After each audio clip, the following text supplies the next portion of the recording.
inyo guys at welcome puli sa ating channel. So nandito tayo ngayon sa ating game Odin Valhalla at we're here inside the Elite Dungeon, itong bagong labas, yung Shadow Fortress. So ang alam ko ay ito'y PK map. So PvP map siya, and as you can see, try natin, hindi siya pwedeng mag-party. So kanya-kanya tayo guys. Sinama lang natin yung ating healer dito sa atin dahil off natin today. So matutukan natin siya ngayon. Alright. So ito guys yung ating healer, ano? Okay, so kabady-body natin siya sa lahat ng ating mga lakad ng ating girlfriend sa game. Alright. So ngayon guys ay pag-uusapan natin yung tungkol sa bagong tawag dito, bagong labas nung tayo ay nagkaroon ng update, which is yung imprinting. Alright, so meron tayong mga nakikita mga videos. So ang suggestion is kukumpletuhin muna natin yung 5 kasi mahirap talaga guys, mahirap mag timing ng tatlong effects na sabay-sabay. Alright, so napakarami ng mga nagamit dito ng mga materials. But base sa aking experience, kapitan natin ng ating ilan. Base sa aking experience guys is mas maganda na kunin na muna natin yung ating best of, planuhin na natin yung ating kailangan makuha dito sa lahat ng ito. Alright, kasi once na halimbawa ay kompleto na natin siya, just look at this one. So katulad sa akin, speaking to my experience, diba? So meron tayong dalawang white, which is napaka-common, ano? Okay. Common siya guys. Alright. So dito sa imprinting guys, as I was saying, alright. So ito para sa akin, mas maganda na planuhin na natin lahat from 1 to 5 kung ano yung mga kailangan natin o gusto nating makuha. Kasi once na naka-fix na tayo, katulad ito, sayang, 'di ba? Hindi naman tayo makokontento do sa first effect natin na plus 1% healing, 'di ba? Para sa akin sa berserker, hindi ko naman gusto 'yon. So actually, ang gusto ko talaga sa 1 is yung critical chance or yung max HP. Ayan. Sa mga next video ko na ipapakita sa inyo kung bakit gusto ko max HP. Alright. So dito sa pangalawa, ang gusto ko is HP uli. Alright. Sa pangatlo is HP or critical damage. Sa pang-apat is HP uli. Basta may HP. Kung kailan tayo makakuha ng HP, ito critical damage, critical chance. So yun ang gusto ko sana makuha. Kasi once na i-click nyo to, halimbawa kompleto na natin to guys, halimbawa 5 na. Ayaw natin to. So sabi rito, if you imprint on this set of slots, the imprinting on the next set will be reset. So pag ito yung click ko, ubos lahat yan, marireset lahat yan sa 0. So mag-start na naman muna tayo. At kung mapapansin nyo, ito nakita ko kasi dito. Papansin nyo, nung once na nakakuha tayo ng purple, in this game is epic siya, diba? Sabi dito, better option chance. Diba? So for me, i-reset ko rito guys eh. Kailangan ko lang makaipon ng mga materials. Kailangan maumpisahan natin ng tama from the start. Yun yung para sa akin. Kung nabili ka na ba? So, yun ano. So, dito nabibili naman siya araw-araw pero 3 nga lang. Ayan o, katulad nito. Lagi ito, kunin natin yan. Kasi mahalaga. Then this one, para din sa ating mga pang-apps. Daily lang naman yan. Kung ito kasi medyo mahal. Pero kung gusto nyo kunin pa rin. Pero for me is hindi na siguro. Kasi mahirap na rin yung mga ano natin ngayon. Mahirap na rin yung ating mga collection. Kasi karamihan mga plus 7 na. So mas maganda bilhin na lang siguro, diba? Ito, may casting speed, ewan ko kung nakakasama ba sa casting speed? Tingnan natin. So guys, sa collection nyo pala, once kung gusto nyo makita na kung nakakadagdag pa yan or something dito, ayun, may casting speed siya, nakakadagdag. Kasi may skills naman ng lahat ng class. Ayan. So, dito, kahit nalagyan natin range accuracy o magic accuracy, kung kikita nyo hindi siya naka-highlight. So, it means hindi natin siya nagagamit, guys. Ayan. Hindi nagagamit yung mga yan. Nalagyan lang natin nung una nung tayo ay. O, tignan nyo guys, so healing 3%. Hindi siya kasama. Alright? So, pag ikaw ay melee at hindi ka healer, yung healing, hindi po kasama yan. Alright? So, napakahalaga na itong imprinting, maumpisahan natin sa umpisa. Kasi sayang yung slot, 5 lang yan. Tapos, hindi pa natin ma-fully mapakinabangan ng todo. Kasi nga, hindi naman natin kailangan. Alright? So, yun. So, magagawa ko ng video susunod guys, na kasi iipon muna tayo ng materials para ma-reset natin lahat uli yan. Alright?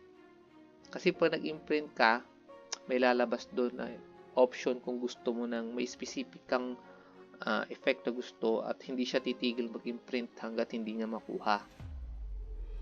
So, yun yun. Yun yung tungkol sa imprinting, guys.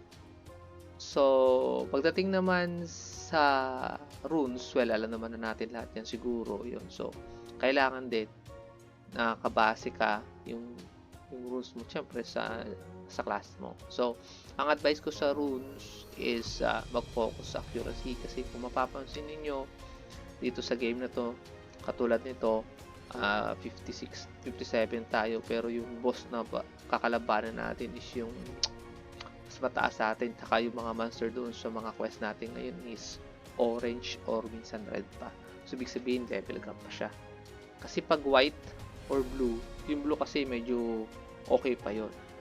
Pero pag yung mga mapangalan na monster sa limbawa is white, yun yung ka-level mo talaga. Yung sakto para sa'yo na actually dapat sana ngayon malalabanan mo na. So, hindi ko alam kung depende yan sa level or sa PS. Ano? Pero the point is,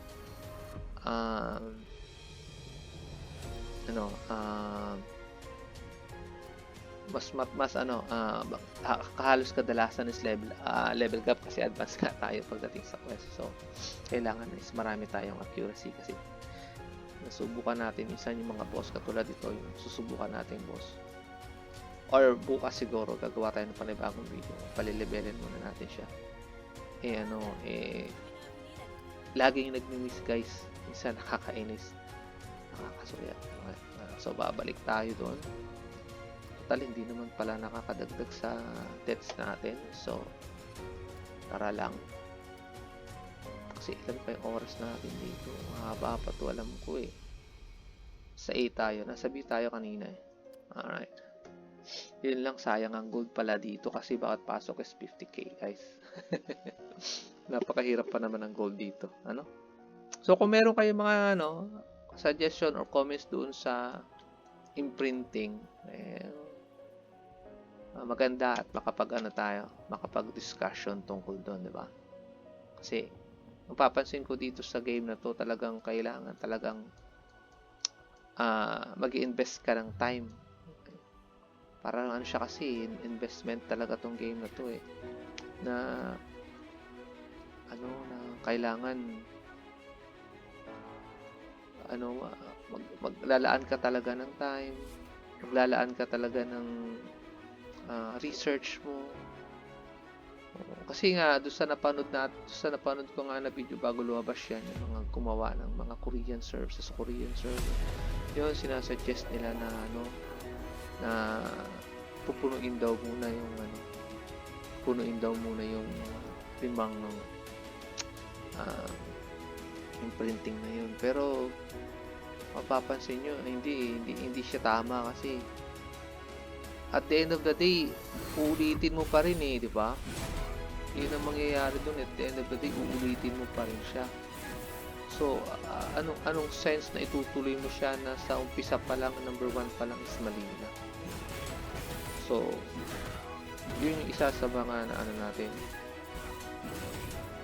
isa sa mga mapapansin natin doon. Isunod natin yung ating healer guys. Meron tayong healer. Ah, siya ay level 459. Bilang ko lang ng pots. Tapos pupunta tayo doon.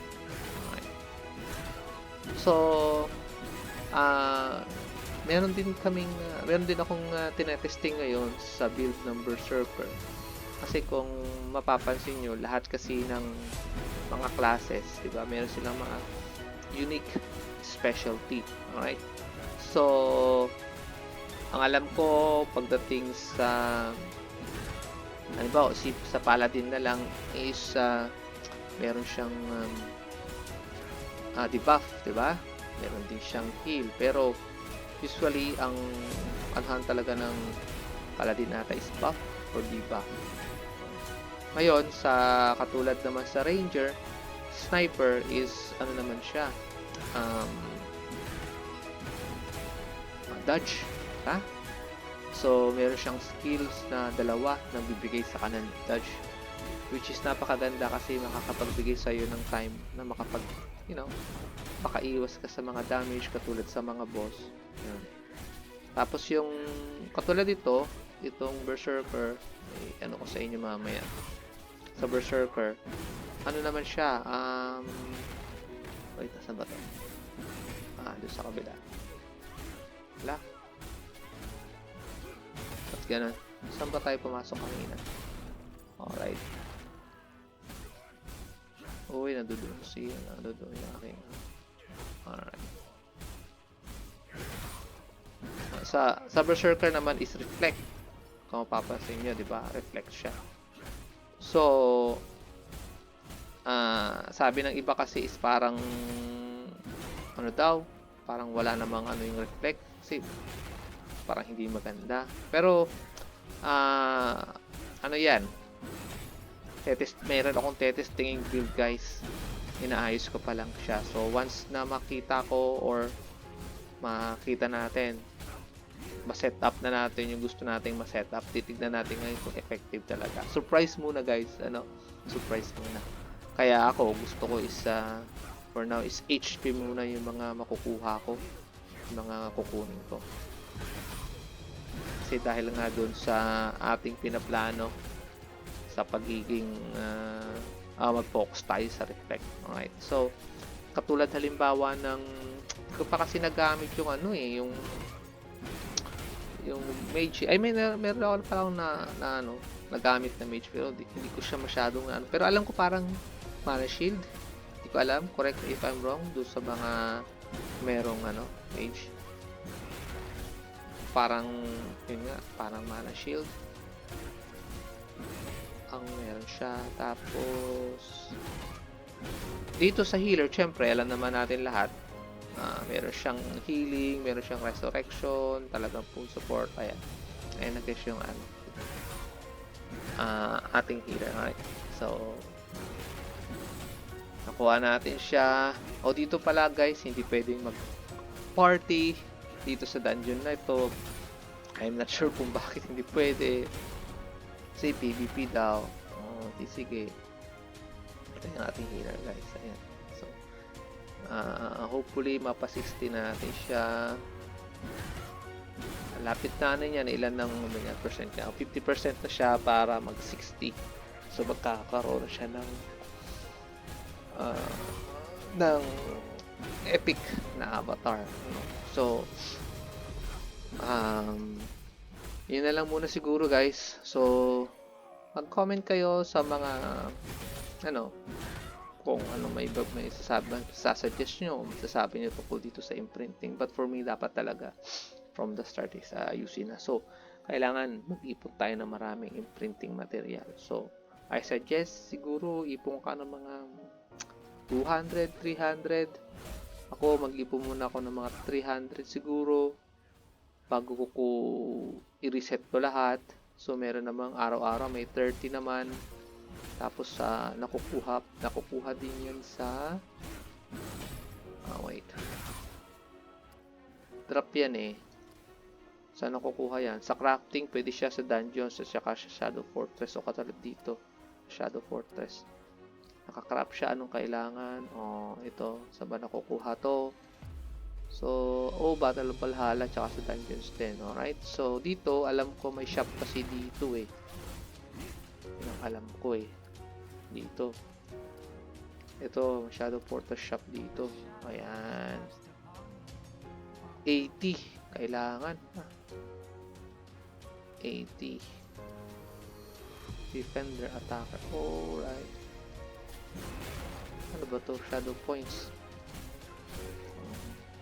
Well, titinan natin namin. Iba yung shadow points, tapos iba yung pag kikill ka. Alright. So, basically, talagang pang PvP lang talaga siya.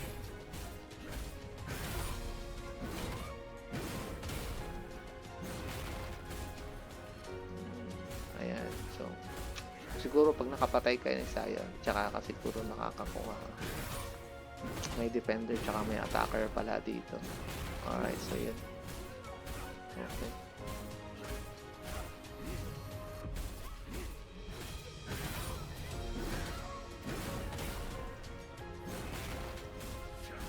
Asan na kaya yung kanina?